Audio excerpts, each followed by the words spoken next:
Hi, I'm John Mayfield, the Real Estate Tech Guy, and thank you for joining me on a Facebook video where I'm going to talk a little bit about implied agency. That's right. What is implied agency?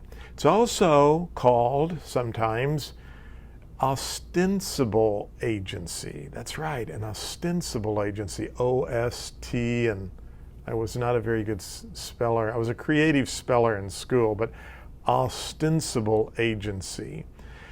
That is created through your actions or implications. A lot of times, and we need to keep in mind that agency laws differ and vary from state to state, but sometimes an agent who enters into no written agreement with a buyer performs or kind of begins to do duties or activities outside their scope of what they are supposed to be doing, because keep in mind, they never entered into a written agreement with the buyer, but yet their actions imply that they are representing the buyer. They're a buyer's agent.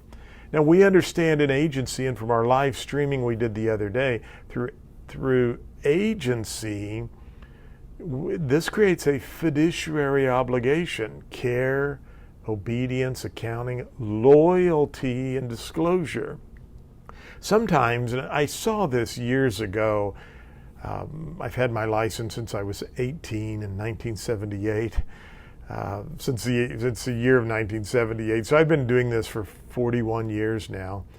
But years ago, an example might incur where another agent in my office would go out and get a listing agreement with a seller. And I work in the same office. So the listing is between, we remember in class, the broker and the client.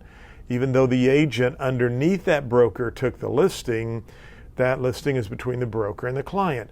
Well, the agent who took the listing, they are representing that seller. The broker is representing that seller, and so both of those people have a fiduciary obligation. Now, I'm not going to get real deep into agency and designated agency or any of that. I just want you to understand that in the old days, I worked in that same office. That agent took the listing, the broker, under their broker. So those two folks, the broker and that agent, have a fiduciary obligation with the seller. Well, I work in that same company, and there's no mention of designated agency. I do not enter into a buyer's agency agreement with the buyer, but I have some buyers call me while I'm working floor duty. I go out and show them the property. They like the house. Who do I work for? Well, I work for the seller too. I'm going back to the old days, okay?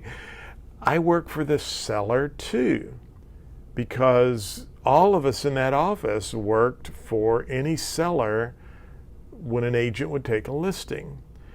I'm getting back to implied agency, ostensible agency. That comes into play because I have these buyers call me. We go look at 15, 20 houses. We become friends. Perhaps I already know them. We have a great time looking at property. I'm really bonding with them as we're out with the home search process. And so, I'm telling them, you probably ought to do this, and it'd be a good idea if you made this offer, and I don't know if that house is worth that price. Because why? Because I'm becoming friends with them. Now, the problem is I'm really working for the seller. Remember those fiduciary duties I talked about? Care, obedience, accounting, loyalty, disclosure. I owe all of those to the seller. I've never met the seller. Another agent in the office went out and took the listing, and now all of a sudden I am a sub-agent for this seller. I'm an agent in that same office, and we practice no designated agency. Really, I owe loyalty to the seller, but I've never met them in my life.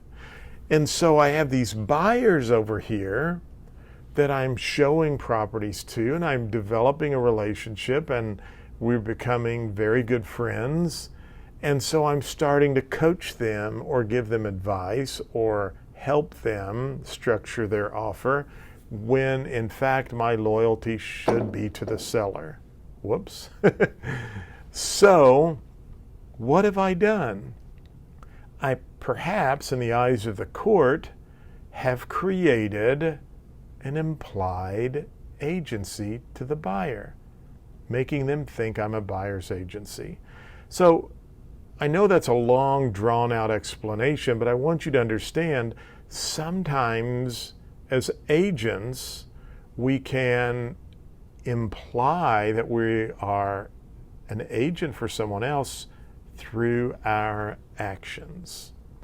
Now, I should have really just entered into a buyer's agency agreement with those buyers, and then everyone needs to be disclosed, and that's why we have broker disclosure forms in many states. But understand, for the purpose of this video broadcast that you watched, implied agency, also called an ostensible agency. You create an agency through your actions. Well, thanks for watching this video. If you've watched it all the way to this point, you get a gold star, and I appreciate that.